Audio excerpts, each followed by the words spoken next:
দক্ষিণ চট্টগ্রামের বিভিন্ন প্রান্ত থেকে ছুটে আসা আমার ইমানদার দিনদার মুসলমান ভাই ও বন্ধুগণ, সকলকে আমার অন্তরের অন্তঃস্থল থেকে জ্ঞাপন করছি মোবারক, শুভেচ্ছা, অভিনন্দন। আজকের মাহফিলে যারা উপস্থিত হয়েছেন, স্বেচ্ছায় সম্বন্ধে স্বতঃস্ফূর্তভাবে মনের আনন্দে শুধুমাত্র আল্লাহ তার হাবিবের রেজামন্দি হাসিল করার জন্যে তাদের সকলকে আমার পক্ষ থেকে হৃদয় নিংড়ানো ভালোবাসা। সম্মানিত শুধু দক্ষিণ চট্টগ্রামের আধ্যাত্মিক জগতের উজ্জ্বল নক্ষত্র আশিকে রাসূল সাল্লাল্লাহু আলাইহি ওয়াসাল্লাম আল্লামা শাহ হাফেজ আহমদ শাহ সাহেব কেবলা রাহমাতুল্লাহি আলাইহি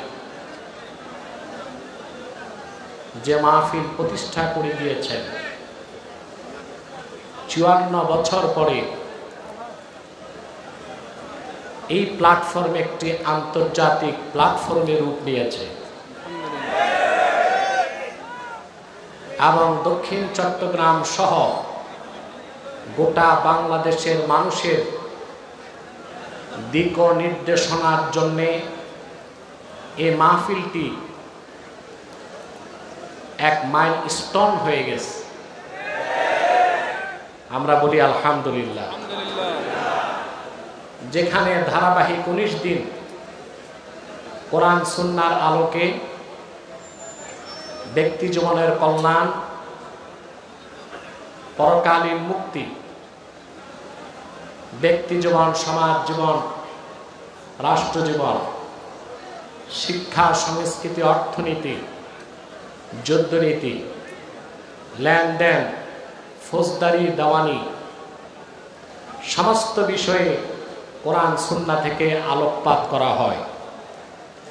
এত বৃহৎ পরিসরে সিরাতুন নবী সাল্লাল্লাহু আলাইহি ওয়াসাল্লামের ব্যানারে এত বড় মাহফিল বাংলাদেশে চুনতি শাহ মঞ্জিলে অনুষ্ঠিত এই মাহফিল, আমি মনে করি দক্ষিণ চট্টগ্রামের মুসলমানদের সবচেয়ে বড় গর্বের বিষয় এই সিরাত মাহফিল। আলহামদুলিল্লাহ বলেন,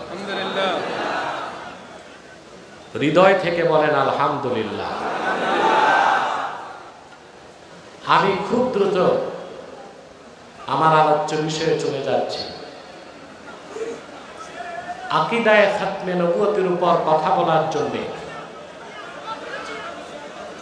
সূরাতুল আহজাব থেকে 40 নম্বর আয়াতটি তেলাওয়াত করেছি। এই আয়াতকে কেন্দ্র করে কোরআন সুন্নাহর আলোকে নির্ভরযোগ্য মুফাসসিরদের বরাতে আমি আমার বিষয়টি আপনাদের সামনে তুলে ধরব।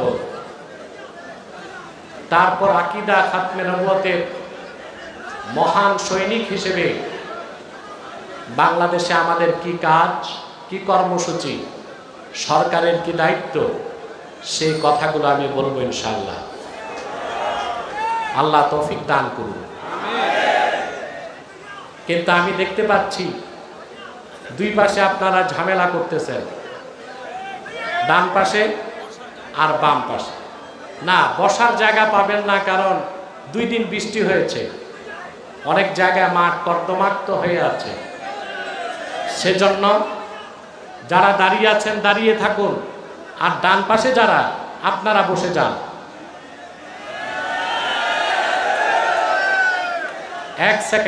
এক সেকেন্ডে বসে যান সবাই,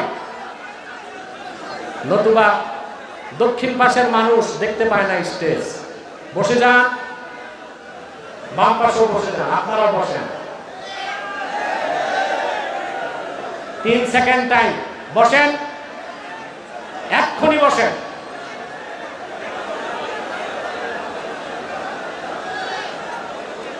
সম্মানিত সুধী,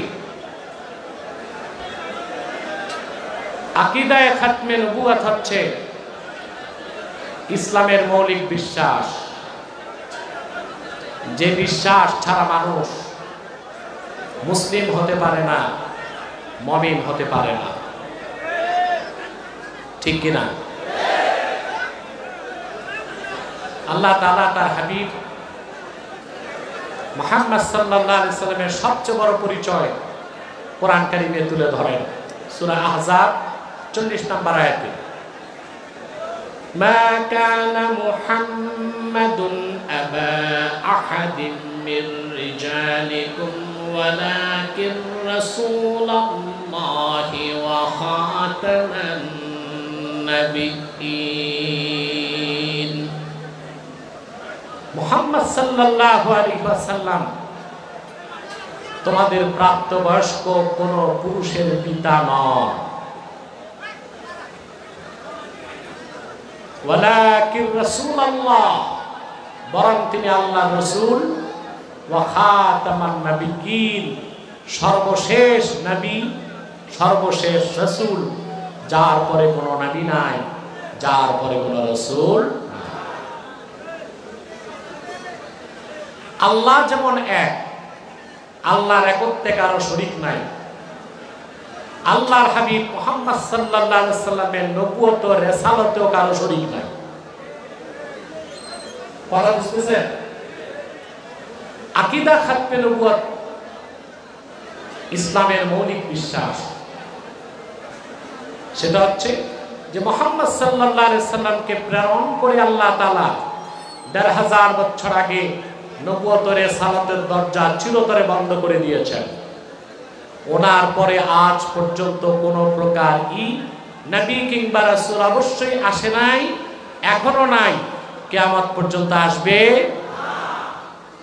এই বিশ্বাসটাকে বলা হয় আকীদা খাতমে নবুয়ত। আকীদা খাতমে নবুয়ত, এই বিশ্বাস যা থাকবে না, বিনা সন্দেহে সে কাফের এবং অমুসলিম বলে গণ্য হবে। সে কাফের কিনা এটা যে সন্দেহ করবে, সেও কাফের হয়ে যাবে। এই ক্ষেত্রে কোনো ছাড়, কোনো কনসিডারেশনের সুযোগ নাই। মুহাম্মদ সাল্লাল্লাহু আলাইহি ওয়াসাল্লাম আল্লাহর সর্বশেষ নবী ও রাসূল, এই কথাটা শুধু কোরআনের ঘোষণা নয়, বরং আদম থেকে ঈসা পর্যন্ত ১ লক্ষের উপর নবী রাসূল এই ঘোষণা দিয়েছেন। আপনার কথাটা বুঝেন নাই? আসলে বুঝেন নাই। মুহাম্মদ সাল্লাল্লাহু আলাইহি সাল্লাম আল্লাহর সর্বশেষ নবী ও রাসূল, এই ঘোষণাটা শুধু কোরআনের ঘোষণা নয়, বরং ১ লক্ষের উপর নবী রাসূল এই ঘোষণা দিয়ে গেছেন। সুবহানাল্লাহ। ৫টি বিষয়ে লক্ষাধিক নবী রাসূল একমত ছিলেন। কয়টা বিষয়? নবীগণের শরীয়তে ভিন্নতা ছিল, নবীগণের সংবিধানে ভিন্নতা ছিল, কিন্তু আদম থেকে ঈসা পর্যন্ত ১ লক্ষের উপর নবী রাসূল পয়গম্বরগণ ৫টি বিষয়ে ঐকমত্য স্থাপন করেছিলেন। ৫টা বিষয়ের দাওয়াত তারা সবাই দিয়েছেন। তার প্রথমটি হচ্ছে লা ইলাহা ইল্লাল্লাহ। সব নবী রাসূল এই ঘোষণা দিয়েছেন। আল্লাহ বলেন, আল্লাহ রাব্বুল আলামিন বলেন, আল্লাহর পক্ষ থেকে যত নবী এসেছেন, যত রাসূল এসেছেন, তাদের মৌলিক ঘোষণা ছিল, তারা বলেছেন আন আনযিরু আন্নাহু লা ইলাহা ইল্লা আনা ফাত্তাকুন। সমস্ত নবীগণ নিজ নিজ জাতিকে সতর্ক করেছেন, ঘোষণা করেছেন আল্লাহ ছাড়া কোনো মালিক নেই, ইলাহ নাই। সুবহানাল্লাহ। সকল নবীর কাছে আল্লাহর এই নির্দেশ ছিল, তোমরা সতর্ক করো মানুষকে, আল্লাহ ছাড়া কোনো ইলাহ নাই। আল্লাহ বলেছেন আমার আনুগত্য করো। এই যে আকীদাতুত তাওহীদ, আকীদাতুল ওয়াহদানিয়্যাহ, আল্লাহ এক, আল্লাহর একত্বে কারো শরীক নাই, এই ঘোষণা লক্ষাধিক নবী রাসূল দিয়েছেন। বলেন সুবহানাল্লাহ। দ্বিতীয় যে বিষয়ে লাখের উপর নবী রাসূলগণ একমত ছিলেন, তা হচ্ছে মুহাম্মাদুর রাসূলুল্লাহ ইমামুল মুরসালিন খাতামুন নবীন। মুহাম্মদ সাল্লাল্লাহু আলাইহি ওয়াসাল্লাম সমস্ত রাসূলগণের নেতা এবং তিনি সর্বশেষ নবী। আদম থেকে ঈসা রুহুল্লাহ পর্যন্ত 1 লক্ষের উপর নবী রাসূল এই ঘোষণা দিয়েছেন। সুবহানাল্লাহ বলবেন না? কয়টা বিষয় একমত ছিলেন? প্রথম হচ্ছে তাওহীদ। প্রথম কি? দ্বিতীয় যে বিষয়ে 1 লক্ষের উপর নবী রাসূল একমত ছিলেন তা হচ্ছে আল্লাহর হাবিবের রিসালাত আর আকীদা খাতমে নবুয়ত। মুহাম্মদ সাল্লাল্লাহু আলাইহি সাল্লাম সমস্ত রাসূলগণের নেতা আর মুহাম্মদ সাল্লাল্লাহু আলাইহি সাল্লামই সর্বশেষ নবী। এই ঘোষণা শুধু ইসলামের নয়, এই ঘোষণা শুধু কোরআনের নয়, এই ঘোষণা দিয়েছে পূর্বে তাওরাত, দিয়েছে জাবুর, দিয়েছে ইনজিল, দিয়েছে 100-এর উপর সহিফা, দিয়েছেন 1 লক্ষের উপর নবী রাসূল। একমত ছিলেন সবাই। সুবহানাল্লাহ বলেন। এখন একটা প্রশ্ন আসে, সব নবী রাসূল আসলেন আগে আর আল্লাহর হাবিব আসলেন সবার পরে, ঘুমাচ্ছেন? আরে ভাই, আমি তো জোর করেও আগে নিতে পারি না মাইক, আমার টাইম সব সময় পিছনে থাকে। এটা কি আমাকে কষ্ট দেয় না বেশি মায়া করে? আমি জানি না। তা আপনাদেরকে তো জিন্দা থাকতে হবে। আমি মুর্দা মানুষকে ওয়াজ শোনাইতে পারি না। এখন প্রশ্ন হচ্ছে, সমস্ত নবী রাসূল আসলেন আগে, আল্লাহর হাবিব আসলেন সবার পরে। তো পূর্বের নবীরা জানলেন কেমনে মুহাম্মদ সাল্লাল্লাহু আলাইহি ওয়াসাল্লাম আল্লাহর শেষ নবী? প্রশ্ন আসে না? তাহলে এখানে প্রশ্ন আসে, মুহাম্মদ সাল্লাল্লাহু আলাইহি ওয়াসাল্লাম কখন থেকে নবী? এই প্রশ্নের উত্তর জানলেই ওই প্রশ্নের উত্তর পাওয়া যায়। মুহাম্মদ সাল্লাল্লাহু আলাইহি সাল্লামের কাছে ১৫০০ বছর আগে জিবরিল আসার পরে, কোরআন নাজিলের পর ওনার নবুয়তের প্রকাশ ঘটেছে। কিন্তু তিনি তো নবী তখন, আদম ছিল মাটি যখন, আদমের কোনো এক্সিস্টেন্স ছিল না, অস্তিত্ব ছিল না, তখন থেকেই মুহাম্মদ সাল্লাল্লাহু আলাইহি ওয়াসাল্লাম আল্লাহর শেষ নবী। এবার হাদিস শুনেন। হাদিসটি বুখারী সহ 10 জন মুহাদ্দিস রওয়ায়াত করেছেন। দালাইলুন নবুওয়াত প্রথম খণ্ড 78 পৃষ্ঠার হাদিস, যেটা আল আজহার আল কাহিরা মিশরের ছাপ, প্রথম খণ্ড 78 পৃষ্ঠা। ওয়া আনিল ইরবাজ ইবনে সারিয়াত সাহিবি রাসূলিল্লাহ সাল্লাল্লাহু আলাইহি ওয়াসাল্লাম يقول سمعت رسول الله صلى الله عليه وسلم إني عبد الله وخاتم النبيين وإن آدم لمنجدل في طينته। ইরবাজ বিন সারিয়া বলেন, আমি আল্লাহর হাবিবের নূরের জবান থেকে শুনেছি, তিনি বলেন, আমি মুহাম্মদ আল্লাহর বান্দা এবং সর্বশেষ নবী তখন থেকে। আদমের দেহ যখন ধুলায় গড়াগড়ি খাচ্ছিল, তার মানে আদম নামে কাউকে আল্লাহ যখন সৃষ্টি করেন নাই, তখন থেকে আমি আল্লাহর কাছে মুহাম্মদ আল্লাহর বান্দা এবং সর্বশেষ নবীর ঘোষণা পেয়েছি। সুবহানাল্লাহ। তবে রাসূলুল্লাহর নবুয়তের প্রকাশ ঘটেছে ১৫০০ বছর আগে, সরাসরি জিবরিল আসার পরে, কোরআন নাজিলের পরে। আল্লাহর হাবিবের বয়স যখন ছিল 40 বছর, ঠিক না? সেই জন্য এই কথা বলার সুযোগ নাই। আল্লাহর হাবিব 40 বছর বয়সের পর যা বলেছেন সেটাই আদর্শ, এর আগেরটা আদর্শ না। এটা নেহায়েত মূর্খ মানুষ ছাড়া কেউ বলতে পারে না।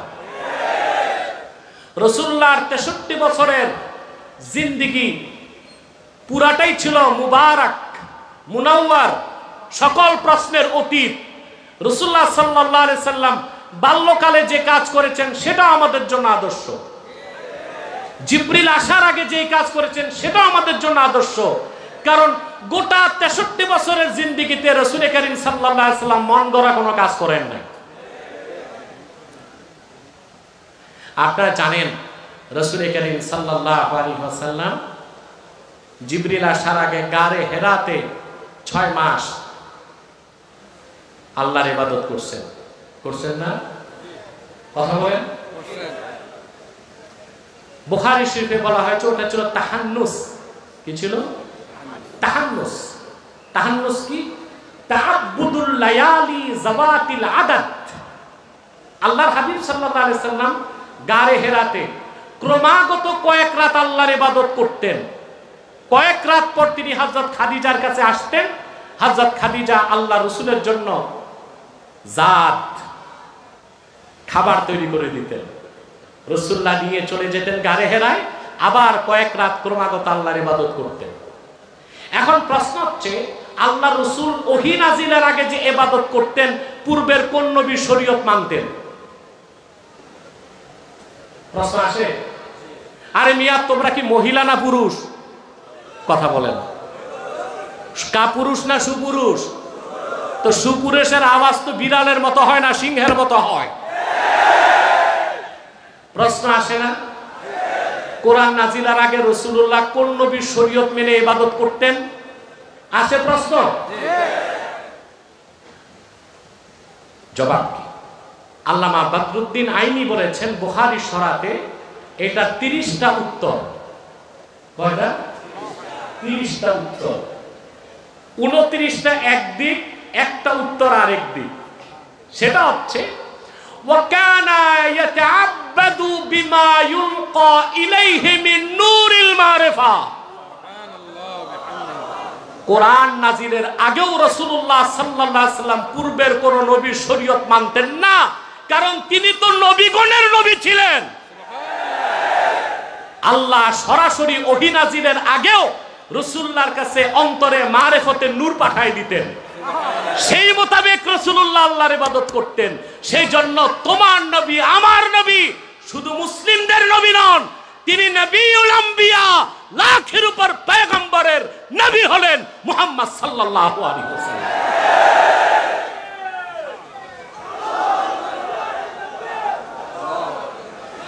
সেজন্য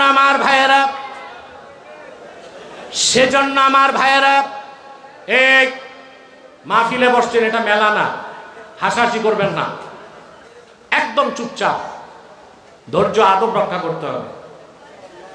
সেজন্য আমার ভাইয়েরা, আদম থেকে ঈসা পর্যন্ত লক্ষাধিক নবী রাসূলগণ এই কথা আগ থেকেই জানতেন। মুহাম্মদ সাল্লাল্লাহু আলাইহি সাল্লাম আল্লাহর সর্বশেষ নবী ও রাসূল। সেজন্য প্রত্যেকেই নিজ নিজ জাতিকে সেই ঘোষণা দিয়ে গিয়েছেন। তাহলে প্রশ্ন করি, বলুন তো, লাখের উপর নবী রাসূলগণ কয়টা বিষয়ে একমত ছিলেন? আরো জোরে। তার প্রথমটি হচ্ছে আল্লাহর তাওহীদ। সমস্ত নবী রাসূলগণ প্রথম যে প্রচার করেছেন তা হচ্ছে লা ইলাহা ইল্লাল্লাহ, আল্লাহ ছাড়া কোনো ইলাহ, এটা তাওহীদ। আল্লাহর উপর নবী রাসূলগণ দ্বিতীয় যে বিষয়ে একমত ছিলেন তা হচ্ছে মুহাম্মদ সাল্লাল্লাহু আলাইহি সাল্লাম আল্লাহর সর্বশেষ নবী ও রাসূল। সুবহানাল্লাহ বলেন। সুবহানাল্লাহ। কয়টা বিষয়? তৃতীয় যে বিষয়ে লক্ষাধিক নবী রাসূলগণ একমত ছিলেন তা হচ্ছে ইবাদত। সেটা কি? আকীদাতুল ওয়াহদানিয়া, আকীদা খাতমে নবুয়ত। 3 নাম্বার হচ্ছে ইবাদত। লক্ষাধিক নবী রাসূলগণ তৃতীয় যে বিষয়ে একমত ছিলেন তা হচ্ছে ইবাদত লিল্লাহি ওয়াহদা। ইবাদত হবে একমাত্র আল্লাহর জন্য। কার জন্য? যারা বলেন কার জন্য? আল্লাহ। ফাঁকে দিয়ে একটা কথা আমাকে বলতে হচ্ছে, বলবো? শোনার ধৈর্য আছে? আল্লাহর ইবাদত কি শুধু নামাজ, রোজা, হজ, যাকাত? ইমতিসালুল আওয়ামির ওয়া ইজতিনাবুন নাওয়াহি। কোরআন সুন্নাহর সব হুকুম মানা, সব নিষেধ ছাড়া। সেই হুকুম মানা আর নিষেধ ছাড়া শুধু নামাজ, রোজা, হজ, যাকাতে না, লেনদেনে, অর্থনীতিতেও চলবে, সমাজনীতিতেও চলবে, রাষ্ট্র ব্যবস্থায়, আইন আদালতে, সংবিধান রচনায়, আইন তৈরিতে। আমরা সুদীর্ঘ 16 বছর নাস্তিক্যবাদ, ভারতের আধিপত্যবাদ আর পশ্চিমাদের এজেন্ডা বাস্তবায়ন করে যারা সেকুলার বাংলাদেশ করতে চেয়েছিল, হাজারো মুসলমানের আলেম ওলামার রক্তের বিনিময়ে সেই ফেসিবাদ, স্বৈরাচার, নাস্তিক্যবাদকে বাংলাদেশ থেকে নির্বাসিত করেছি। কিন্তু মুসলমান আজও আমরা সংখ্যা মুক্ত নই। আমাদেরকে স্পষ্ট করা হচ্ছে না বর্তমানে যারা অন্তর্বর্তী সরকারের দায়িত্ব নিয়েছে তারা এখন স্পষ্ট করছে না সংবিধান রচনায় ইসলামপন্থীরা থাকবে কি থাকবে না, স্পষ্ট করতে হবে।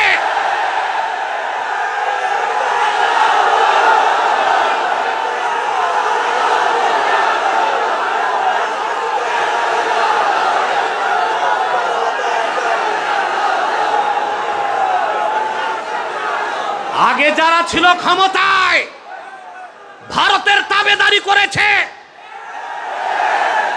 রয়ের প্রেসক্রিপশনে চলেছে, জাতি তাদের নির্বাসিত করেছে। এখন যারা আছে সবার সমালোচনা করছি না, তবে তাদের মধ্যে কেউ আছে লেফটিস্ট, কেউ অ্যাথিস্ট, কেউ নাস্তিক, কেউ সমকামী, কেউ পশ্চিমাদের দালাল।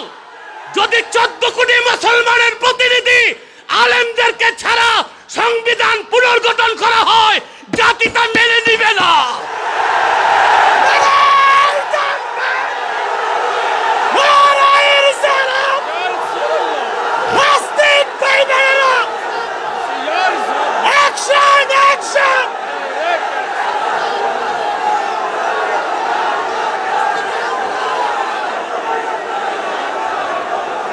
আমার ভাইয়েরা,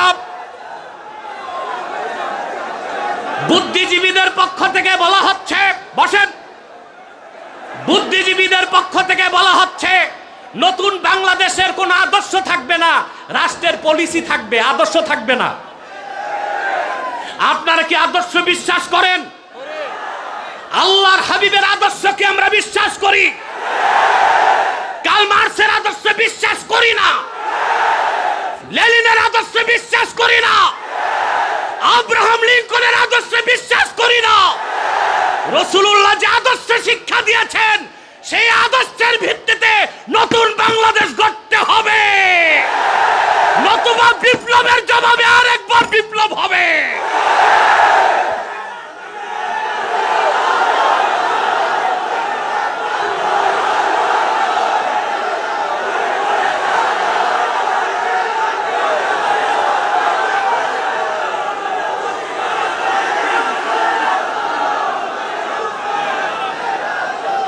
সম্মানিত সুধী,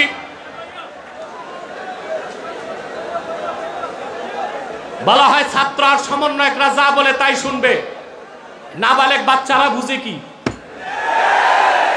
জাতি তাদের দায়িত্ব দিয়েছিল ভারতের আধিপত্যবাদ থেকে বাংলাদেশকে মুক্ত করতে, কিন্তু বাংলাদেশ কিভাবে চলবে, সংবিধান কি হবে তা নির্ধারণ করবে 14 কোটি মুসলমান।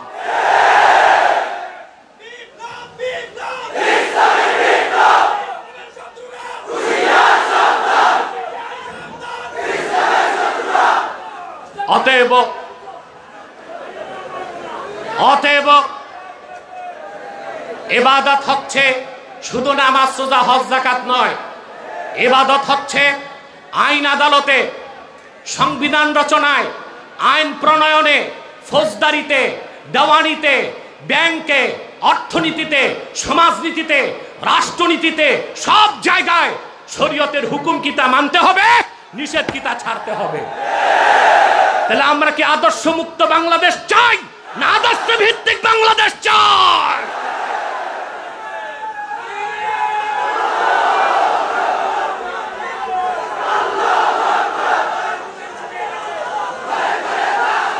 এত স্লোগান দিলে আমি ওয়াজ করব কি করে? সময় আছে, আস্তে আস্তে। সম্মানিত সুধী, তাহলে লক্ষাধিক নবী রাসূলগণ তৃতীয় যে বিষয়ে একমত ছিলেন তার নাম কি? ইবাদত। আল ইবাদা লিল্লাহি ওয়াহদা ইবাদত হবে কার? সুবহানাল্লাহ। চতুর্থ যে বিষয়ে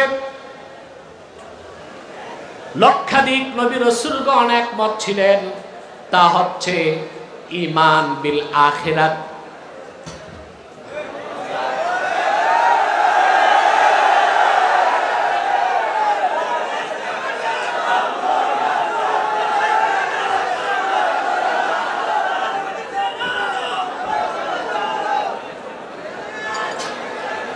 সম্মানিত সুধী, চতুর্থ যে বিষয়ে সমস্ত নবী রাসূলগণ একমত ছিলেন তা হচ্ছে আখিরাত, আখিরাতের বিশ্বাস। কিসের বিশ্বাস? কথাগুলো আমি ছান্দসিকভাবে বলছি যেন মনে রাখতে পারেন। আকিদাতুল ওয়াহদানিয়া, আল্লাহর হাবিবের রিসালাত ও আকিদা খাতমে নবুয়াত, দুইটা বিষয় হলো, ঠিক না? 3 ইবাদত, 4 আখিরাত, কয়টা বিষয় হলো? পঞ্চম যে বিষয়ে সমস্ত নবী রাসূলগণ একমত ছিলেন তা হচ্ছে সালাত। আল্লাহর পক্ষ থেকে এমন একজন নবী আসেন নাই যিনি নামাজ পড়েন নাই, নামাজ পড়তে বলেন নাই।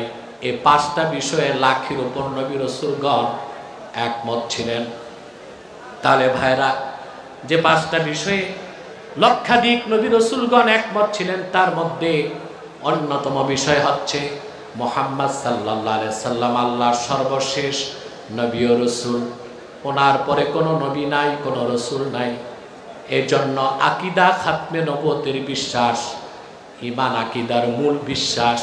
এই বিশ্বাস ছাড়া কেউ যদি দাড়ি রাখে, টুপি লাগায়, নামাজ পড়ে, জিকির করে, তারপরও তাকে মুসলমান বলার সুযোগ নাই, মুমিন বলার সুযোগ নাই। সন্দেহাতীতভাবে তাকে বলতে হবে কাফের এবং অমুসলিম। কি বলতে হবে? তার মুসলিম হওয়ার কোনো সুযোগ নাই। কিছু তাত্ত্বিক বিষয় আমি তুলে ধরছি। আল্লাহ তাআলা কি বললেন খেয়াল করে দেখেন তো। মা কানা মুহাম্মাদুন আবা আহাদিম মির রিজালিকুম ওয়ালাকির রাসূলুল্লাহি ওয়া খাতামান নাবিয়্যিন। আল্লাহ শুরুতে বললেন মুহাম্মদ সাল্লাল্লাহু আলাইহি সাল্লাম তোমাদের কোনো প্রাপ্ত বয়স্ক পুরুষের পিতা নন। অর্থ কি? আমরা তো জানি রাসূল করিম সাল্লাল্লাহু আলাইহি সাল্লামের 4 জন ছেলে সন্তান ছিল। কয়জন? 4 জন। এই 4 জনের একজন ছেলেকেও আল্লাহ তাআলা বালেগ হতে দেন নাই। বালেগ হতে দেন নাই কেন? রাসূলুল্লাহর একজন ছেলেকে তো আল্লাহ জীবিত রাখতে পারতেন, রাখলেন না কেন? যিনি সরওয়ারে কায়নাত, যিনি সকল নবী রাসূলগণের নেতা, সুবহানাল্লাহ, যার আঙ্গুলের ইশারায় চাঁদ 2 টুকরা হয়ে গেছিল, যার সর্বশ্রেষ্ঠ মুজিজা 30 পারা কোরআন, সুবহানাল্লাহ, সে আমার নবীজি মুহাম্মদ সাল্লাল্লাহু আলাইহি সাল্লামের একজন ছেলে সন্তান আল্লাহ জীবিত রাখলেন না কেন? প্রশ্ন আসে না? আরে কথা বলেন। রাসূলুল্লাহর প্রত্যেক ছেলে সন্তানকে আল্লাহ তুলে নিয়েছেন। আল্লাহ রাসূল কি মায়া লাগে নাই? কথা বলেন। আল্লাহ রাসূল কি আল্লাহর কাছে বলে একজন ছেলে চেয়ে রাখছেন? অথচ রাসূলুল্লাহ যা চাইতেন আল্লাহ তাই করে দিতেন। হাদিস শরীফে এসেছে, আল্লাহর হাবিব ইরশাদ করেছেন, লাউ আরাদতু আন তাসিরাল জিবালু মাইয়া যাহাবান ওয়া ফিদ্দাতান লাসারাত। যদি আমার মনে জাগে মক্কা মুকাররমা, মদিনা মুনাওয়ারার পাহাড়গুলো সোনা আর রূপায় পরিণত হয়ে আমার 2 পাশ দিয়ে দৌড়াবে, আমার মুখে বলার দরকার হবে না। আমি রাসূল মনে চাইলে আল্লাহ তা করে দিবেন। মক্কার মদিনা মুনাওয়ারার পাহাড়গুলো সোনার রূপায় পরিণত হয়ে আমার 2 পাশ দিয়ে দৌড়াবে। আল্লাহর এত প্রিয় তার হাবিব মুহাম্মদ সাল্লাল্লাহু আলাইহি ওয়াসাল্লাম। 4 জন ছেলে সন্তান আল্লাহ তার হাবিবকে দিয়েছিলেন, একজন ছেলে সন্তানকে আল্লাহ জীবিত রাখেন নাই, বালেগ হতে দেন নাই। এর আগে আল্লাহ বেহেশতে নিয়ে গেছেন কেন? প্রশ্ন আসে না? সবচেয়ে সুন্দর জবাব দিয়েছেন। সব মুফাসসির একই জবাব দিয়েছেন, সবচেয়ে সুন্দর জবাবটা দিয়েছেন ইমাম বাগাবী তাফসীর মাআলিম ওয়াত তানজিলের মধ্যে। কান পেতে শুনতেছেন?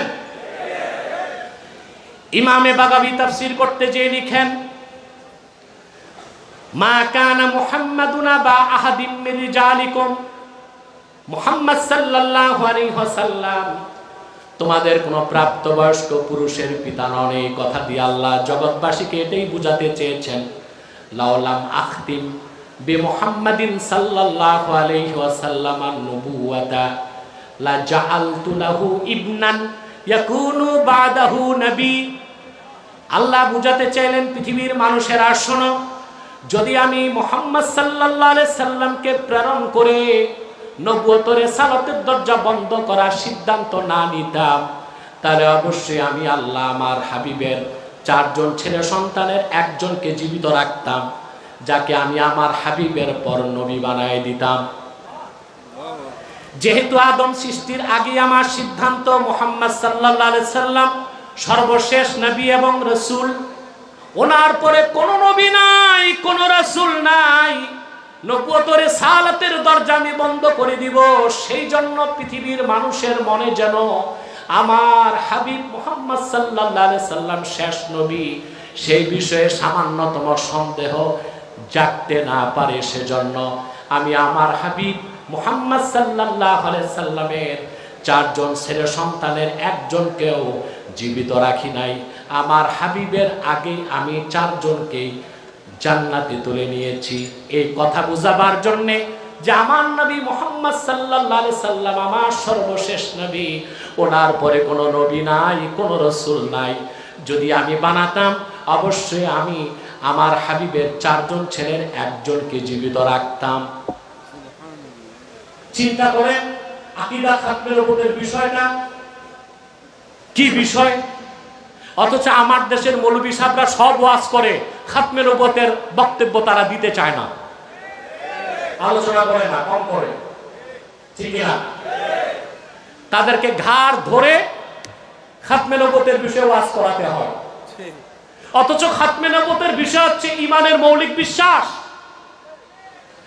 আল্লাহ তার হাবিব মুহাম্মদ সাল্লাল্লাহু আলাইহি সাল্লামের 4 জন ছেলে সন্তানকে 1500 বছর আগে তার হাবিবের আগে বালেগ হবার আগে 4 সন্তানকে তুলে নিছেন, যেন পৃথিবীর মানুষের মনে সামান্যতম সন্দেহ খাতমে নবুয়তের বিষয় না থাকে। সুবহানাল্লাহ বলেন। আমার ভাইয়েরা, এবার দেখুন মুহাম্মদ সাল্লাল্লাহু আলাইহি সাল্লাম আল্লাহ সর্বশেষ নবী, এই কথা বলার জন্য আল্লাহ তাআলা শব্দটা চয়ন করেছেন কি? আল্লাহ বলেছেন খাতামান নবিয়্যিন। সুবহানাল্লাহ, সুবহানাল্লাহ। খাতামা ইয়াখতিমু, খাতমুন মানে শেষ, অর্থ কি? শেষ। জোরে বলেন। শেষ। কেমন শেষ? যার পরে আর কিছু নাই। কোরআন শরীফে আল্লাহ তাআলা, এই মিয়া সাহেব বাম দিকে তোমাদের অ্যালার্জি বেশি হচ্ছে, আমাকে দেখতেই হবে এমন তো কথা নাই, আওয়াজ শুনলেই তো হয়। বসো বসো, 1 সেকেন্ডে বসো, বসে যাও, আবার বলছি বসো। তোমাদের কারণে উত্তর পাশের লোক দেখে না, এদিক এদিক সব বসে গেছে, এইদিক সব ভদ্র মানুষ, আলহামদুলিল্লাহ। ওই ডান পাশের মতো বাম পাশে ভদ্রতা দেখাতে হবে। বসো, এবার বসো, আলহামদুলিল্লাহ। তাও 50% ভদ্রতা আছে, দোয়া করি 100% হোক। আমিন।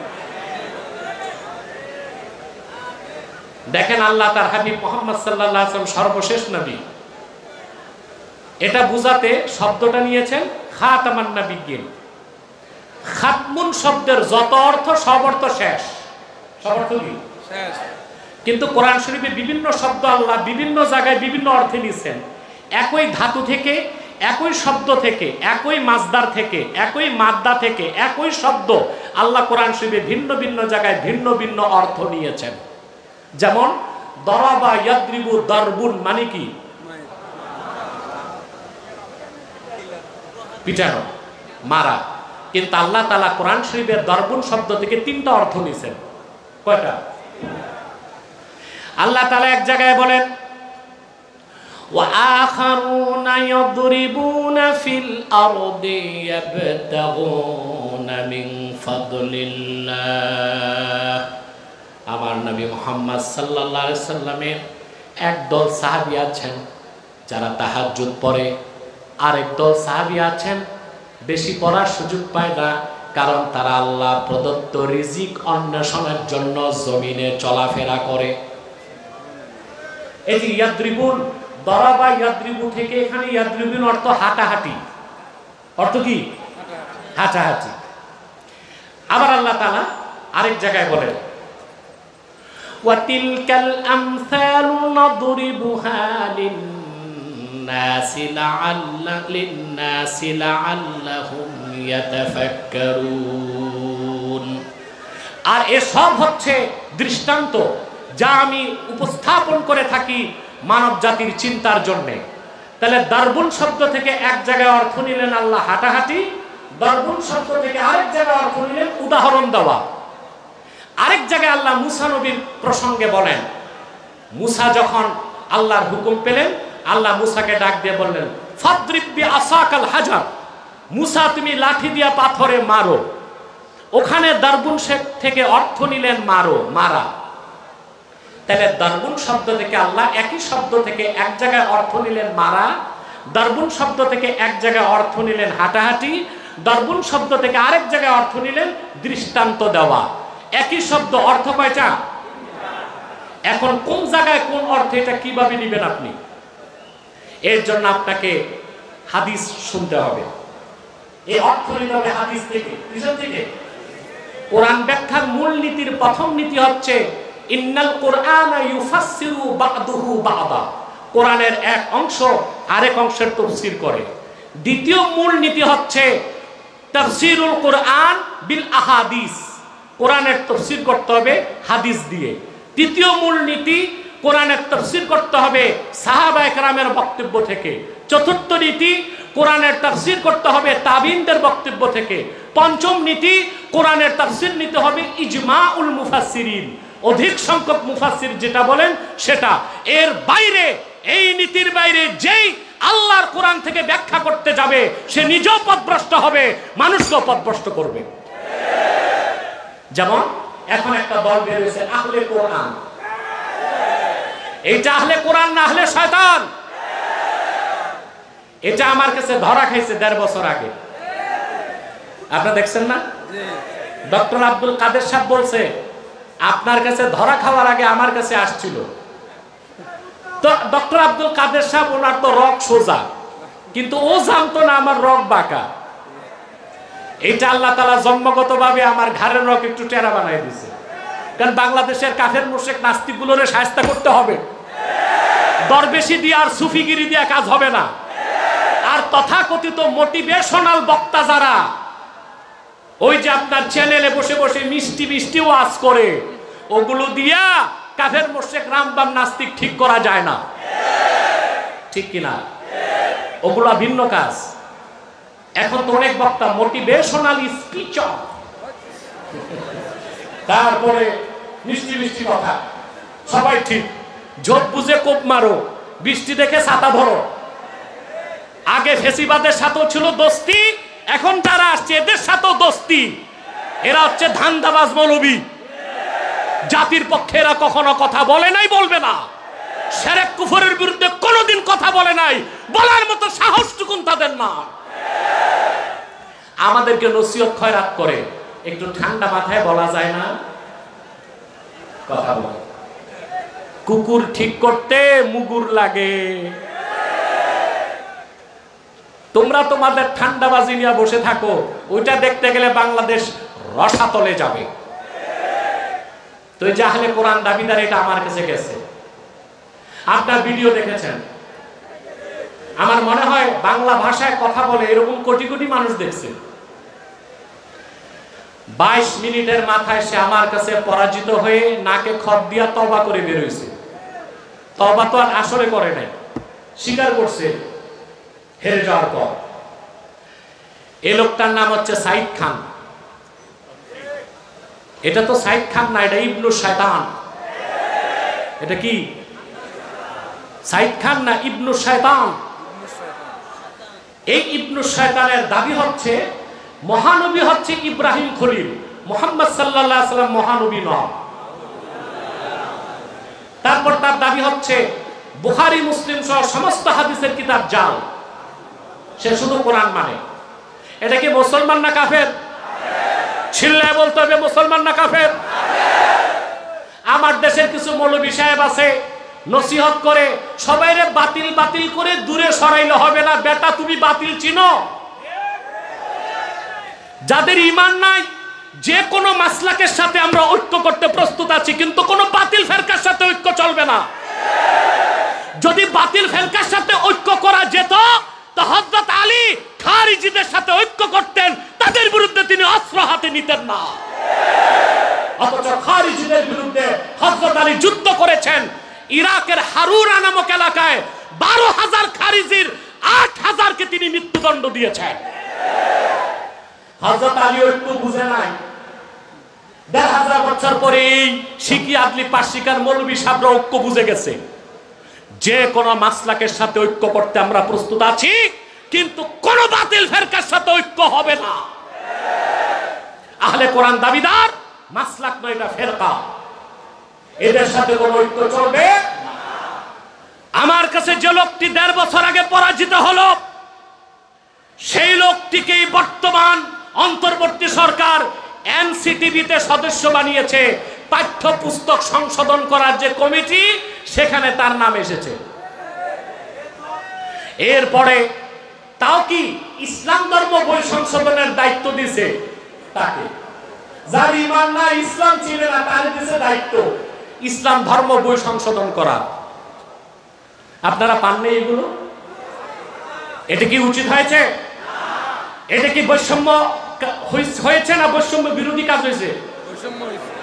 তো যে কোঠার জন্য, যে বৈষম্য মুক্ত বাংলাদেশ গড়তে এত রক্ত, এত জীবন ঝরেছে, এত প্রাণ ঝরেছে, বাংলাদেশে হাজার হাজার মাদ্রাসা আছে, ইসলামিক স্কলার আছে, আলেম ওলামা আছে, তাদের কাউকে এনসিটিভিতে সদস্য না বানায়া কুখ্যাত কাফের, নাস্তিক, বেঈমান, সমকামীদেরকে কেন সদস্য বানানো হয়েছে?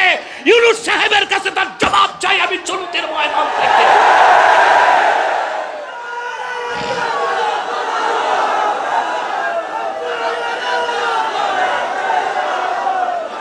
শুধু ইসলাম ধর্ম বই নয়,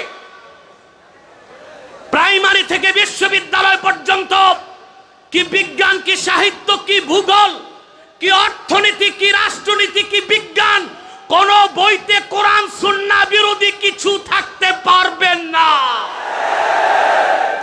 তার পরিমার্জন সংশোধনের জন্য শিক্ষা কমিশন নতুন করে গঠন করতে হবে। সেখানে দেশের শ্রেষ্ঠ মুহাদ্দিসদেরকে রাখতে হবে, ইসলামিক স্কলারদেরকে রাখতে হবে, ইসলামপন্থী প্রফেসরদেরকে রাখতে হবে, ইসলামের বিভিন্ন বিষয়ে ডক্টর যারা পিএইচডি হোল্ডার তাদেরকে রাখতে হবে। বিগত 15 বছরে ফ্যাসিবাদী হাসিনা বিবর্তনবাদ ঢুকিয়েছে পাঠ্য বইতে, ট্রান্সজেন্ডারের বিষয় ঢুকিয়েছে, সমকামিতার বিষয় ঢুকিয়েছে, নাচ গান বেহায়াপনা ঢুকিয়েছে। আপনারা যদি পূর্বে যারা অপকর্ম করেছে সেই রকম অপকর্ম শিক্ষা কর্মসূচিতে নতুন করে সংযোজন করেন, জাতি তা মেনে নিবে না। আপনারা কি বলেন? মেনে নিবেন? মেনে নিবেন? সম্মানিত সুধী, বলছিলাম কোরআন কারীমের ব্যাখ্যা নিতে হবে কোরআন থেকে, কোরআনের ব্যাখ্যা নিতে হবে হাদিস থেকে। মনে পড়ছে? দরবুন শব্দের কয়টা অর্থ? কোথায় কি অর্থ নির্ধারণ করবে কে? হাদিস। কে করবে? শুধু লোকাল জানলে চলবে? কিন্তু আমার ভাইয়েরা, আল্লাহ তাআলা তার হাবিব মুহাম্মদ সাল্লাল্লাহু আলাইহি ওয়াসাল্লামের সর্বশেষ হওয়া, সর্বশেষ নবী ও রাসূল মুহাম্মদ সাল্লাল্লাহু আলাইহি ওয়াসাল্লাম, সেই কথাটি বলতে যে আল্লাহ তাআলা শব্দটা নিয়েছেন খাতামান নবিয়্যিন, আর খাতকুন শব্দের যত অর্থ লোগাতে খুঁজবেন তার একটাই অর্থ শেষ। অর্থ কি? কেউ কেউ খাতমুন শব্দের অর্থ করছেন খাতেম অর্থ সিল। খাতেম কি? মাখতুম অর্থে ইসমে মাফউল থেকে, ইসমে ফাইল থেকে, খাতাম খাতিম, দুই ধরনের এরা, বুঝলেন? একটা হচ্ছে সিল, একটা অর্থ কি আসে? সিল। এখন দেখুন, যেমন কোরআন কারীমে আল্লাহ তাআলা শুরুতেই বলেছেন, সূরা বাকারাতে এই শব্দটি এনেছেন। আল্লাহ পাক বলেন, খাতামাল্লাহু আলা কুলুবিহিম ওয়া আলা সামইহিম ওয়া আলা আবসারিহিম গিশাওয়া ওয়া লাহুম আযাবুন আযীম। আব্দুল্লাহ বিন আব্বাস রাদিয়াল্লাহু তাআলা আনহুমার মতে 25 জন কাফেরের ব্যাপারে আল্লাহ এই কথা বলেছেন। কয়জন? 25 জন। এর মধ্যে Abu Jahal, Utba, Shaiba, Mughira, Abu Jahel, এরকম 25 জন কাফেরের ব্যাপারে আল্লাহ বলেছেন খাতামাল্লাহু আলা কুলুবিহিম, আল্লাহ তাদের অন্তরসমূহে খতম মেরে দিয়েছেন। কি মেরে দিয়েছেন? এখন এই খতম, এখানে যদি আপনি সিল অর্থ নেন, সিল মেরে দিয়েছেন, তাইলেও অর্থ শেষ। অর্থ কি? শেষ। আমি একটা উদাহরণ দিচ্ছি। আমি একটা কার্টুন, ওখানে একটা কার্টুনের মধ্যে কতগুলো স্বর্ণের টুকরা রাখলাম, বুঝলেন? হীরার টুকরা রাখলাম, তারপর এটাকে প্যাক করলাম। এটা বিদেশ যাবে। কোথায়? বিদেশ যাবে। কার্টুনে ভরার পর ওটাকে আগে স্বর্ণের টুকরা, হীরার টুকরা প্যাকেট করলাম। প্যাকেট করার পর কভার করলাম। কভার করার পর কার্টুনে রাখলাম। কার্টুনে রাখার পর কার্টুনের উপরের অংশ লাগালাম। সবশেষে কি? সিল। সিল মানে এই কার্টুন থেকে কিছু বের হবে না, আর কিছু ঢুকানো যাবে না। দেখুন আপনি, খাতামান নবীন, এই কথা বলতে যে আল্লাহ তাআলা এমন একটা শব্দ নিয়েছেন যে শব্দের সবগুলো অর্থ হচ্ছে শেষ। তার মানে আল্লাহ তাআলা স্পষ্ট করে দিলেন সূরা বাকারায় যে 25 জন কাফেরের অন্তরে আল্লাহ সিল মেরে দিয়েছেন, তাদের অন্তর থেকে কখনো কুফর বের হবে না, আর ঈমান কখনো ঢুকবে না। ঠিক সেভাবে যদি সিল অর্থ না হয়, তার অর্থ হচ্ছে আল্লাহ তাআলা মুহাম্মদ সাল্লাল্লাহু আলাইহি সাল্লামকে প্রেরণ করে ১৫০০ বছর আগে নবুয়তের সালাতের দরজা বন্ধ করে সিল মেরে দিয়েছেন। কিয়ামত তক অন্য কেউ নবীদের কাতারে ঢুকতে পারবে না।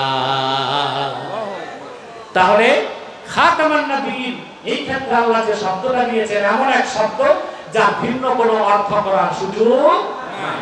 যেমন দারবুন শব্দের ভিন্ন অর্থ করার সুযোগ আছে না? কথা বলেন। কয়টা অর্থ? হাঁটাহাঁটি, পিটানো, উদাহরণ দেওয়া। ওখানে নির্ধারণ করতে হয় কিভাবে? হাদিস দিয়ে। আপনারা রোজা রাখেন না? কথা বলে না। এই রোজাকে আরবিতে কি বলে? সওম। এই সওম শব্দের অনেকগুলো অর্থ। যেমন সওম শব্দের একটা অর্থ হচ্ছে ইমসাকুল বাতন আনিল আকলি ওয়াশ শুরবি ওয়াশ শাহাওয়াত ক্বাবলা তুলুইশ শামস ইলা গুরুবিহা। সূর্য পূর্ব দিগন্তে উদিত হবার আগ থেকে অস্ত পর্যন্ত সকল প্রকার পানাহার থেকে পেটকে বিরত রাখা, যৌনাচার থেকে যৌন স্থানকে বিরত রাখা, এটাকে বলা হয় সওম। কি বলা হয়? আবার কথা না বলে চুপ থাকাকেও বলা হয় সওম। যেমন আল্লাহ রাব্বুল আলামিন বলেন, কুতিবা আলাইকুমুস সিয়াম কামা কুতিবা আলাল্লাযীনা মিন ক্বাবলিকুম, তোমাদের উপর রোজাকে ফরজ করা হয়েছে যেভাবে ফরজ করা হয়েছিল তোমাদের পূর্ববর্তী জাতিদের উপর। এখানে সওম অর্থ পানাহার থেকে বিরত থাকা। আবার যখন ঈসার মা মরিয়মকে অপবাদ দেওয়া হলো, দিছে না? কারা? ইহুদিরা। হযরত মারইয়ামকে আল্লাহ বললেন, মারইয়াম তুমি বলে দাও। জিবরিলের মাধ্যমে নির্দেশ করলেন, ইন্নী নাযারতু লির-রাহমানি সাওমা ফালান উকাল্লিমাল ইয়াওমা ইনসিয়া। আমি রহমানের নামে মান্যত করেছি, আমি সওম করব, তার মানে চুপ থাকবো, আমি কোনো মানুষের সাথে কথা বলবো না। তাহলে এক জায়গায় সওম অর্থ পানাহার না করা, আরেক জায়গায় সওম অর্থ কথা না বলা। কোথায় সওম অর্থ কি তা নির্ধারণ করে দিবে কে? হাদিস। কে বলবে? এখন যদি আপনি হাদিস বাদ দিয়া কোরআন শরীফের ব্যাখ্যা করতে যান, তাইলে কোনো ধান্দাবাদ যদি এমন বের হয় যে সমের তো দুইটাই অর্থ, পানাহার না করাও সম, সুদ থাকাও কি, তা আমি প্রথম অর্থ নিলাম না, দ্বিতীয় অর্থ নিলাম। সকাল থেকে সন্ধ্যা যা মন চায় তা খাবো, রোস্ট, ব্রোস্ট, গোশত, কোফতা, কালিয়া, বিড়ি, সিগারেট, চুরুট সবই খাবো, শুধু কথা বলবো না, চুপ থাকবো, সব হয়ে যাবে। বলার সুযোগ আছে? কোথায় সব অর্থ কি সেটা নির্ধারণ করে দিবে কে? হাদিস, ইজমা। হাদিস এবং ইজমা।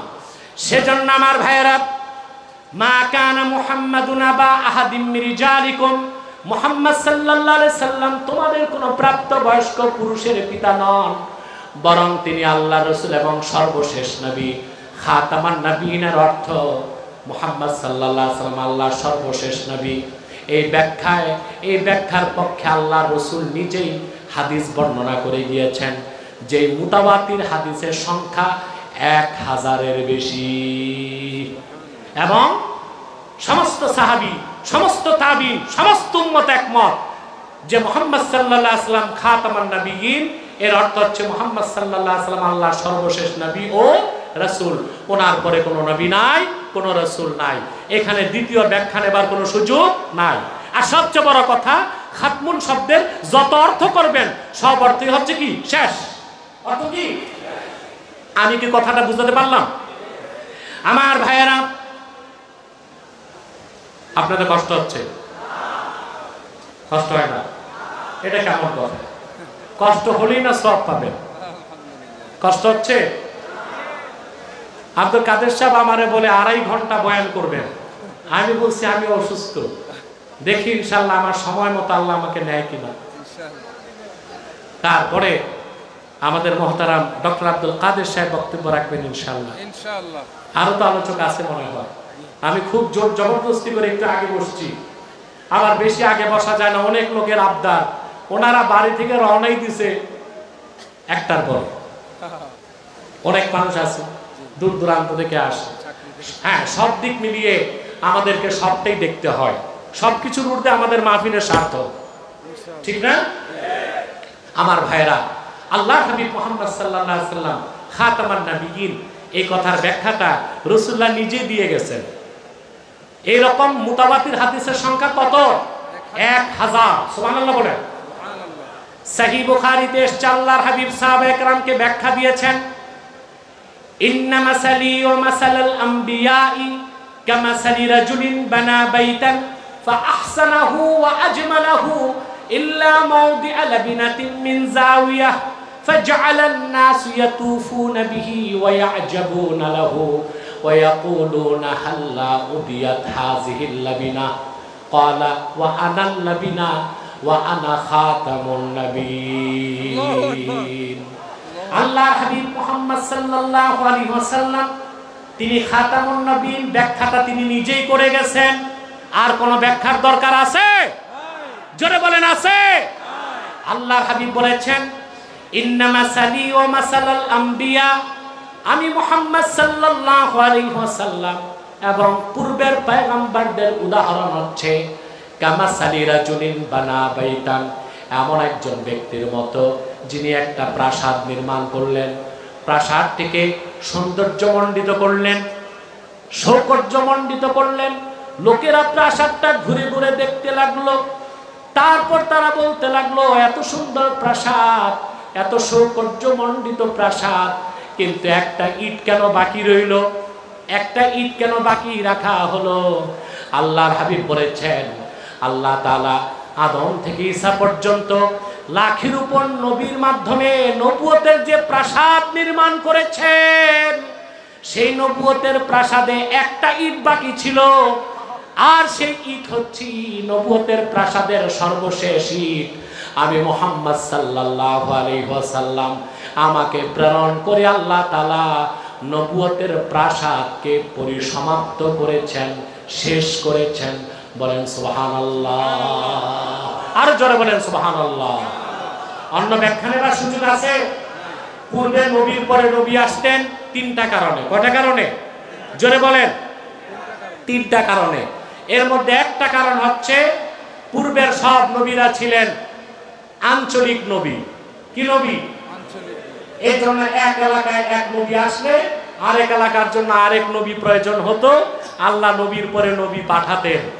তোমার নবী আমার নবী বিশ্ব নবী মুহাম্মদ সাল্লাল্লাহু আলাইহি ওয়াসাল্লাম, তিনি কি শুধু আরবদের নবী ছিলেন না গোটা মানব জাতির নবী?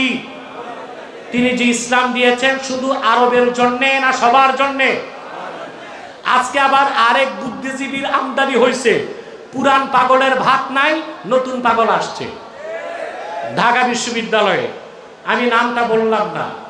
তার সাদা কুর্তা, সাদা সালোয়ার, কিম্ভুত কিমাকা টুপি, এত লম্বা দাড়ি আর মোচ, ঠোঁট ঢেকে আছে, দাঁত কয়টা গনার উপায় নাই। পিছনে সরস্বতীর মূর্তি, সামনে লালনের বেহালা। চিনছেন আপনারা? এই বুদ্ধিজীবী আবার বলতেছে ঢাকা বিশ্ববিদ্যালয়ে এই যত সমন্বয়ক আছে তাদের ব্রেন ধোলাই করে সে বলতেছে আরবের ইসলাম বাংলাদেশে চলবে না। তা সে কি আর মুসলমান রইল? কথা বলেন। আপনারা বলেন আমি কথায় কথায় কাফের বলি। এই কথা যে বলছে আরবের ইসলাম চলবে না, সে মুসলমান না কাফের? তা আরবের ইসলামের বাইরে তো ইসলাম নাই। কোন পাগল যদি বলে আমি মক্কার হজ চাই না, তো মক্কা ছাড়া তো হজ নাই। কোন পাগল যদি বলে আমি মক্কার জমজম চাই না, মক্কার জমজম ছাড়া তো আর জমজম নাই। কোন পাগল যদি বলে আমি আরশে আজিমের অধিপতি আল্লাহকে মানি না, আরশে আজিমের অধিপতি আল্লাহ ছাড়া তো আর আল্লাহ নাই, ইলাহ নাই, তাহলে আরবের ইসলামই তো ইসলাম, এর বাইরে তো কোনো ইসলাম নাই। ওনারা বলে সুফিবাদী ইসলাম। এইটা কোনটা জানেন? বাদশাহ আকবরের ছেলে দারা শেখো দিনে এলাহি নামে যে একটা মন গড়া কুফরি মতবাদ বের করছিল, ওইটারে তারা সুফিবাদী ইসলাম বলে, আর ওইটাকে বাংলাদেশে প্রতিষ্ঠা করতে চায়। বাদশাহ আকবর নামের বাদশাহ অজগর, মোল্লা ফৈজি আর মোল্লা আবুল ফজল আল্লামি, এই দুই শিয়া আলেমের নেতৃত্বে দারা শেখো, সে হিন্দু মতবাদে বিশ্বাসী ছিল। সে যে দ্বীনে এলাহি নামের কুফরি মতবাদ তৈরি করেছে, সেটা ইসলাম না, সেটা একটা মারাত্মক শিরকি মতবাদ। সেটা বাংলাদেশে প্রতিষ্ঠিত হতে দেওয়া হবে না ইনশাআল্লাহ। ওনারা ওই ইসলাম চায়। ওটা কি ইসলাম না কুফরি মতবাদ? ইসলাম একটাই, যে ইসলাম এসেছে আরবে। ঠিক না বলে? আমার ভাইয়েরা, পূর্বের নবীরা ছিলেন আঞ্চলিক নবী, এক এক অঞ্চলে এক এক নবী। কিন্তু তোমার নবী আমার নবী বিশ্ব নবী মুহাম্মদ সাল্লাল্লাহু আলাইহি ওয়াসাল্লাম, তিনি তো গোটা মানব জাতির নবী। আল্লাহ পাক বলেন কুল ইয়া আইয়ুহান নাসু ইন্নী রাসূলুল্লাহি ইলাইকুম জামিআ। মুহাম্মদ সাল্লাল্লাহু আলাইহি সাল্লাম, আপনি বলুন আমি তোমাদের গোটা মানব জাতির জন্য আল্লাহর পক্ষ থেকে রাসূল হিসেবে এসেছি। তাহলে পূর্বের নবীরা ছিলেন আঞ্চলিক নবী। এই জন্য এক অঞ্চলে এক নবী আসলে আরেক অঞ্চলে আরেক নবীর দরকার হতো। কিন্তু মুহাম্মদ সাল্লাল্লাহু আলাইহি সাল্লাম হচ্ছেন সৃষ্টি জগতের নবী। এই জন্য ওনার পরে আর কোনো নবী আসে নাই, কিয়ামত তো আসবে না। পূর্বে নবীর পর নবী আসার দ্বিতীয় কারণ ছিল নবীগণ আল্লাহর পক্ষ থেকে যে শিক্ষা আনতেন, যে সহিফা কিতাব, এগুলো সংরক্ষণের দায়িত্ব আল্লাহ নবীর কাছে রাখতেন। পরে উম্মত পেত, উম্মত মন মতো নকল করে আসমানি কিতাবকে একটা মানব রচিত মিথ্যা আশ্রিত গ্রন্থে পরিণত করে দিত। এই জন্য নবীর পর নবী আসার প্রয়োজন হতো। কিন্তু আল্লাহর আখিরি নবী মুহাম্মদ সাল্লাল্লাহু আলাইহি সাল্লামের সর্বশ্রেষ্ঠ মুজিজা এই 30 পারা কোরআন, হেফাজতের দায়িত্ব কি আল্লাহ জিবরিলকে দিয়েছেন? না। সাহাবা একরামকে দিয়েছেন? না। উম্মতকে দিয়েছেন? দায়িত্ব কার? আল্লাহর। আল্লাহ বলেন ইন্না নাহনু নাযালনা যিকরা ওয়া ইন্না লাহু লাহাফিজুন। নিশ্চয়ই এই কোরআন আমি আমার হাবিব মুহাম্মদ সাল্লাল্লাহু আলাইহি সাল্লামের উপর নাজিল করেছি, আর এই কোরআন হেফাজতের দায়িত্ব আমি আল্লাহ আমার হাতে রেখেছি। এই জন্য মুহাম্মদ সাল্লাল্লাহু আলাইহি ওয়াসাল্লামের পরে কোন নবী আসে নাই, কিয়ামত তক আসবে, জোরে বলেন আসবে। 3, পূর্বের নবীর পর নবী কেন আসতো? ফখরুদ্দিন রাজি তাফসীর কবিরের মধ্যে লেখেন, ইন তারাকা শাইআম মিনান নসিহাতি ওয়াল বায়ান ইস্তাদরিকুহু মান ইয়াতি বা'দাহ। এটা একটা কারণ ছিল। আরে ভাই আমার দিকে তাকাও, এই দিক তাকাও, ঘুমান ঘুমান, কে কে ঘুমান হাত উঠান। বাহ,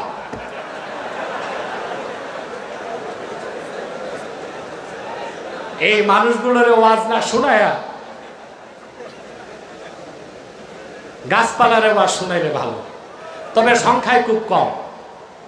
এত মানুষের মধ্যে 2-4-10 জন এরকম থাকতেই পারে। আল্লাহ তাদের হুঁশ ফিরায় দেয়, বলেন আল্লাহুম্মা আমিন। পূর্বে নবীর পরে নবী কেন আসতো? ইন তারাকা শাইআন মিনান নসিহাতি ওয়াল বায়ান ইস্তাদরিকুহু মান ইয়াতি বা'দা। কোন একজন নবী, নবীর পর নবী আসতো, তো পূর্বের নবী জীবন বিধান বা শরীয়তের ক্ষেত্রে বা দ্বীনের ক্ষেত্রে যা বাকি রেখে যেতেন, আরেক নবীর দরকার হইতো বাকি অংশ প্রচার করতে, এই জন্য নবীর পরে নবী আসতো। কিন্তু মুহাম্মদ সাল্লাল্লাহু আলাইহি ওয়াসাল্লাম ১৫০০ বছর আগে আল্লাহর পক্ষ থেকে পরিপূর্ণ দিন আমাদেরকে উপহার দিয়েছেন, কিছুই তো বাকি রেখে যান নাই। বাকি রেখে গেছেন রাসূলুল্লাহ, কিছু বাকি রেখে গেছেন। আল্লাহর হাবিব সাল্লাল্লাহু আলাইহি ওয়াসাল্লাম 23 বছর দিনের দাওয়াত দিলেন। বিদায় হজ্জে যখন আরাফার ময়দানে আসলেন, রাসূলুল্লাহর সামনে 1 লক্ষের উপর সাহাবী দাঁড়ায় ছিলেন। কোন বর্ণনায় 1,24,000, কোন বর্ণনায় 1,40,000 সাহাবী দাঁড়ায় ছিলেন। যারা 1,24,000 বলেছেন তারা নারী আর শিশুদেরকে বাদ দিয়েছেন, যারা 1,40,000 বলেছেন তারা নারী আর শিশুদেরকেও গণনায় ধরেছেন। কথা বুঝতেছেন? আসর নামাজের শেষ সময়, দিনটা ছিল আরাফার দিন, মাগরিব নামাজের কিছু আগে আল্লাহর হাবিব আরাফার ময়দানে দাঁড়িয়েছিলেন। এমন সময় জিবরিল চূড়ান্ত ঘোষণা আনলেন। আল্লাহ ঘোষণা করলেন, আল ইয়াউমা আকমালতু লাকুম দীনাকুম ওয়া আতমামতু আলাইকুম নি'মাতি ওয়া রাদিতু লাকুমুল ইসলাম দীনা। মানব জাতি লাখের উপর নবী রাসূল হাজার হাজার বছর দিনের দাওয়াত দিয়েছে, আমি দিন পরিপূর্ণ করি নাই, কিন্তু আমার হাবিব মুহাম্মদ সাল্লাল্লাহু আলাইহি ওয়াসাল্লাম 23 বছর দিনের দাওয়াত দিয়েছেন। আমি মুহাম্মদ সাল্লাল্লাহু আলাইহি সাল্লামের রক্ত ঝরা দিন ইসলামকে তোমাদের জন্য পরিপূর্ণ করে দিলাম, তোমাদের উপর আমার নিয়ামতকে পরিসমাপ্ত করলাম। শুধু তাই নয়, ওয়ারাদিতু লাকুমুল ইসলাম দীনা, শুধুমাত্র আমি মুহাম্মদ সাল্লাল্লাহু আলাইহি ওয়াসাল্লামের দিনকে সন্তুষ্ট চিত্তে মনোনীত করলাম। আল্লাহর হাবিব কিছু বাকি রেখে গেছেন, সেজন্য পরিপূর্ণ করে গেছেন ১৫০০ বছর আগে। সেজন্য আল্লাহর হাবিবের পরে কোন নবী রাসূল আসে নাই, কিয়ামত পর্যন্ত আসবে না। এটি হচ্ছে আকীদা খাতমে নবুয়ত। এই বিশ্বাস যাদের থাকবে না, যাদের থাকবে না, সে বা তারা মুসলমান হতে পারে না। এই জন্যে আকীদা খাতমে নবুয়তের অস্বীকারী যারা, তারা সবচেয়ে বড় কাফের এবং অমুসলিম। ঠিক কিনা বলেন? সিদ্দিক আকবর রাদিয়াল্লাহু তাআলা আনহুর জামানায় ইয়ামানে মুসাইলামাতুল কাজ্জাব নামে এক শয়তান নবী দাবি করছিল না? সাহাবায়ে কেরাম তখন কি করছেন? মিটিং মিছিল করছেন। কথা বলেন, মিটিং মিছিল করছেন না তরবারি দিয়ে ফয়সালা করছেন? জোরে বলতে হবে। যারা আজকে আমাদেরকে নসিহত খয়রাত করে কাদিয়ানীদের বিরুদ্ধে আপনারা এত কঠোর আন্দোলন করেন কেন? ইসলামী শরিয়া মোতাবেক কাদিয়ানীরা শুধু অমুসলিম না, তারা জিন্দিক, তাদের উপর মৃত্যুদণ্ড ওয়াজিব। সেখানে আমরা মৃত্যুদণ্ড দাবি না করে শুধু ছোট্ট একটা দাবি করতেছি, শুধু দাবি করতেছি অমুসলিম ঘোষণা করো। যদি তোমরা আমাদের সাথে বাড়াবাড়ি করো তা আমরা আর অমুসলিম ঘোষণার দাবির আগে মৃত্যুদণ্ডের ঘোষণা করব।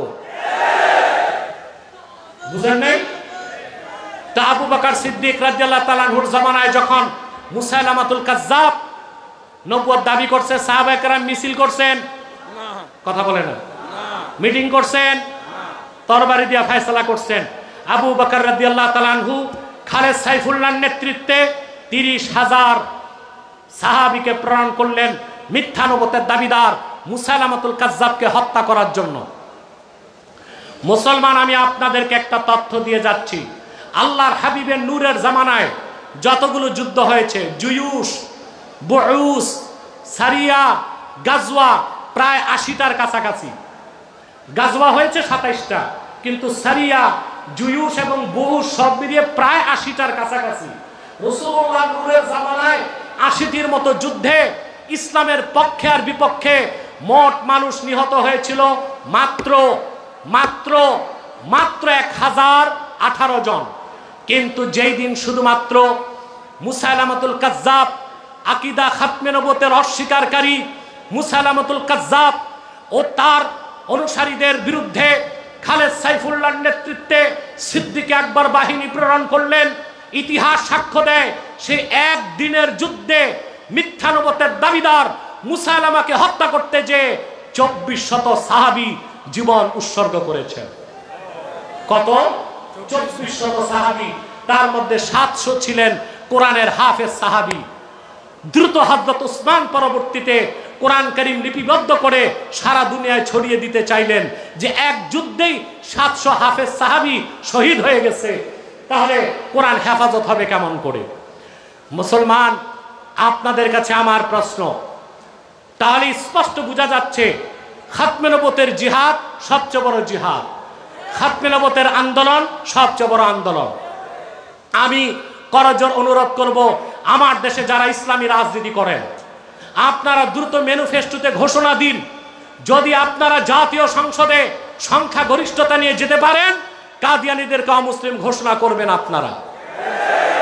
যেই ইসলামী দল এই ঘোষণা দিবে, সারা বাংলাদেশের মুসলমান তাদেরকে ভোট দিয়ে সংসদে পাঠিয়ে দিবে। এটা আপনারা চান? জোরে বলেন, এটা আপনারা চান? মনে রাখবেন আমার কথা, যতদিন পর্যন্ত কাদিয়ানীদেরকে অমুসলিম ঘোষণার দাবি রাষ্ট্রীয়ভাবে আদায় করে বাংলাদেশকে কলঙ্ক মুক্ত করতে না পারবেন, ততদিন পর্যন্ত বাংলাদেশে শরিয়া রাষ্ট্র প্রতিষ্ঠা সম্ভব হবে না। আমি তো আজকে 24 বছর বাঙালিকে, বাংলাদেশের মানুষকে ওয়াজ শোনাই। আমার পলিটিক্যাল লেকচারগুলো আপনারা শুনেছেন। আমি 6 বছর আগে, 7 বছর আগে, 4 বছর আগে, হাসিনার পতনের আগে যা বলেছি, আপনারা মিল পান নাই? কথা বলেন, পান নাই?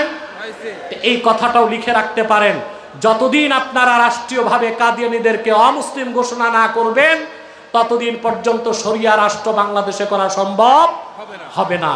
যুগে যুগে মুসাইলামার পরে যারাই নবুয়তের দাবি করেছে, উম্মতের মুসলমানেরা মিছিল মিটিং করে নাই, তরবারি দিয়ে তাদের হিসাব নিছে।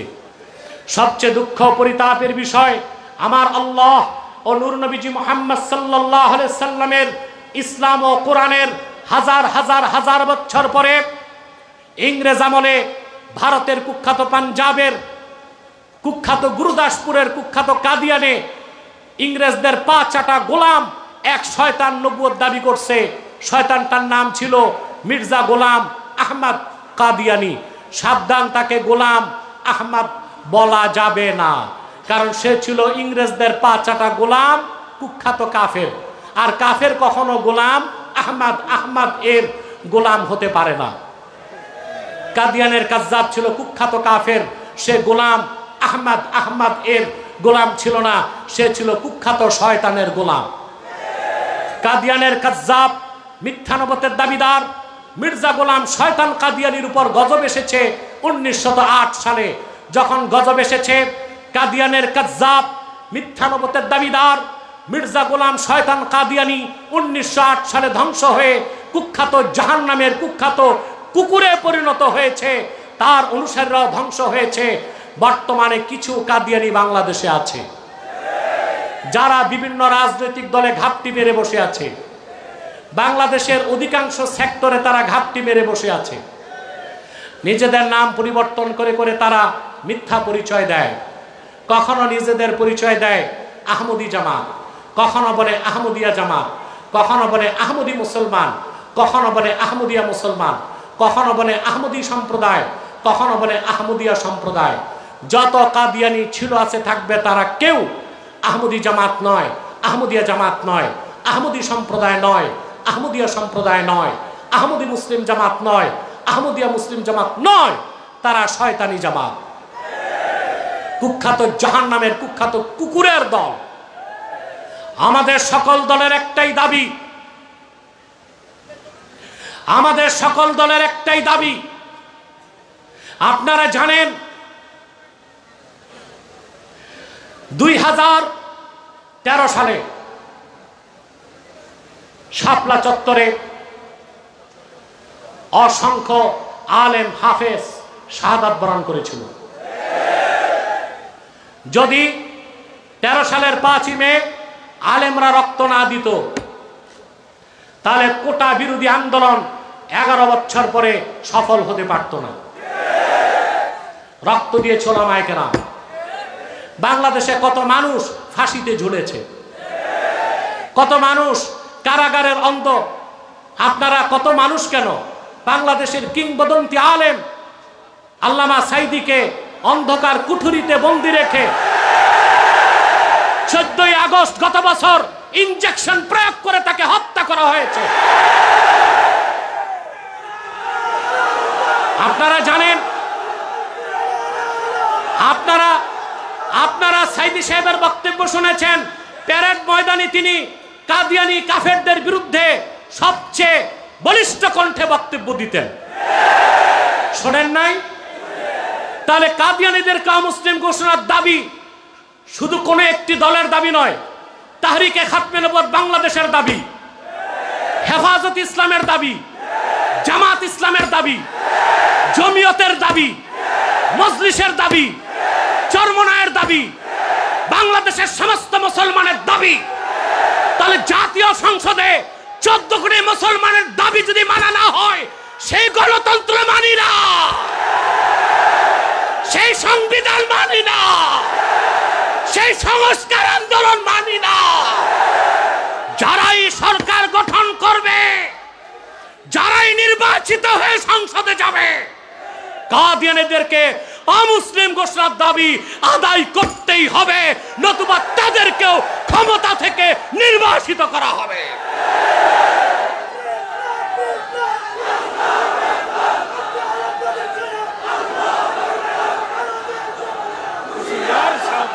আমার ভাইয়েরা, যে কথা বলছিলাম, শয়তান কাদিয়ানীরা অমুসলিম এবং কাফের।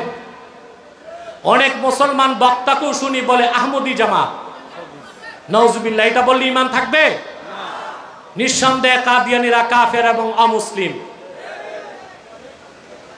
তাদেরকে কোনো অবস্থায় আহমদি জামাত বলা যাবে না, বুঝেন নাই? তাদের একটাই পরিচয়, তারা অমুসলিম এবং কাফের, জিন্দিক কাফের। তাদেরকে যারা কাফের বলবে না, তারাও কি? চিল্লায় বলেন, তারা কি? কাফের। বিভিন্ন সেক্টরে তারা ঘাপটি মেরে বসে আছে আর ইসলাম ও মুসলমানের ক্ষতি করার চেষ্টায় লিপ্ত আছে।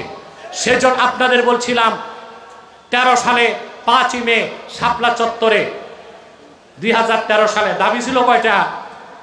13টা।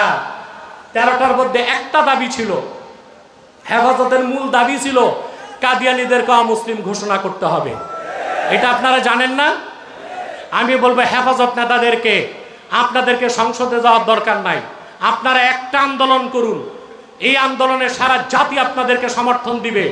যেই দাবিগুলো আদায় করার জন্য শত শত হাফেজ এবং আলেম শাপলা চত্বরে রক্ত দিয়েছে, আমাদের 13 দফার 12 দফা এখন থাক, আমাদের 13 দফার মূল যে দফা সেটা আদায় করতেই হবে। অনতি বিলম্বে বাংলাদেশে রাষ্ট্রীয়ভাবে কাদিয়ানীদেরকে অমুসলিম ঘোষণা করতেই হবে, করতেই হবে, করতেই হবে। এই দাবি আদায়ে তাহরিকে খাতমে নবুয়ত বাংলাদেশ যদি জান ও মাল দেবার ডাক দেয়, কারা কারা প্রস্তুত আছেন? হাত তুলে দেখা।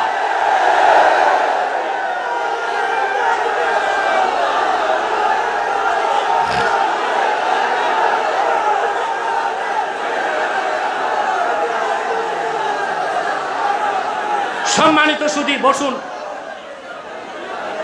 আরেকটা কথা বলবো, কাদিয়ানীদেরকে আপনারা অর্থনৈতিক সহযোগিতা করবেন না। করবেন? করেন? জি করেন। প্রাণ কোম্পানির যত জিনিস তাদের, সেজান কোম্পানির জুস তাদের, RFL এর পণ্যগুলো তাদের, ডেলি স্টার, কালের কণ্ঠ, প্রথম আলো এগুলো তাদের। এগুলো ধরবেন না, কিনবেন না, বেচবেন না। প্রথম আলো এটা শুধু ইসলাম ও মুসলমানের শত্রু না, এটা হচ্ছে বাংলাদেশের শত্রু।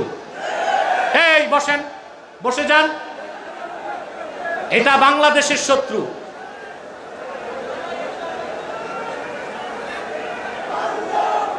বসেন, আপনারা বসে যান, এক মুহূর্তে বসে যান। ওটা স্বেচ্ছাসেবকরা দেখবে। বসেন,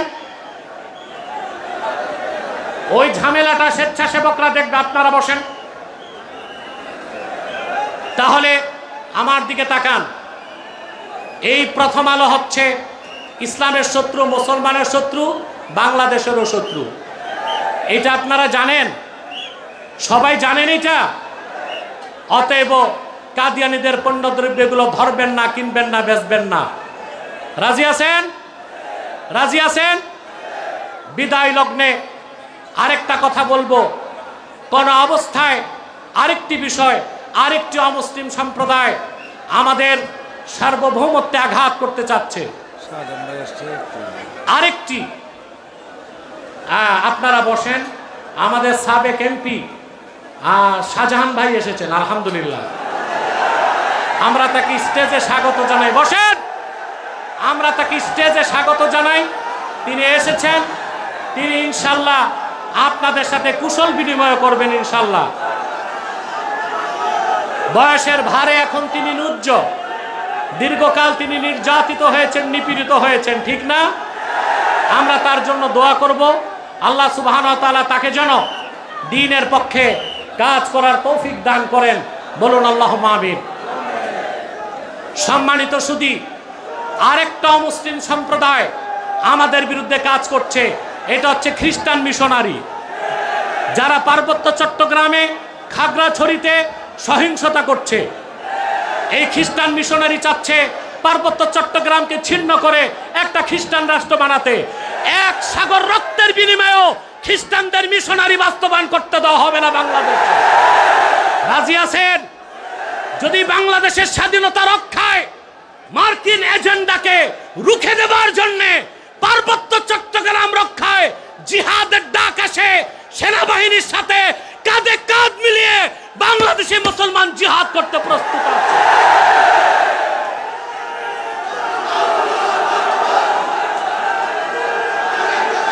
সম্মানিত সুধী, আরেকটি কথা বলছি, হিজবুত তাওহীদ হচ্ছে আরেকটা ইহুদিদের দালাল সংগঠন, ইহুদিদের সংগঠন হিজবুত তাওহীদ।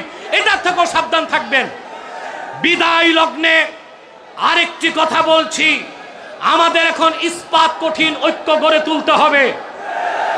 মাসলাক যার যার, দিন ইসলাম সবার, এই মন্ত্রে আমাদেরকে উজ্জীবিত হতে হবে। রাজি আছেন আপনারা? আল্লাহ তাআলা আমাদেরকে কবুল করুক, আল্লাহ তাআলা আমাদেরকে মঞ্জুর করুক। বলুন আল্লাহুম্মা আমিন। ওয়া আখির দাওয়ানা আনিল হামদুলিল্লাহি রাব্বিল আলামিন। ওয়াসসালামু আলাইকুম ওয়া রাহমাতুল্লাহি তাআলা ওয়া বারাকাতুহু।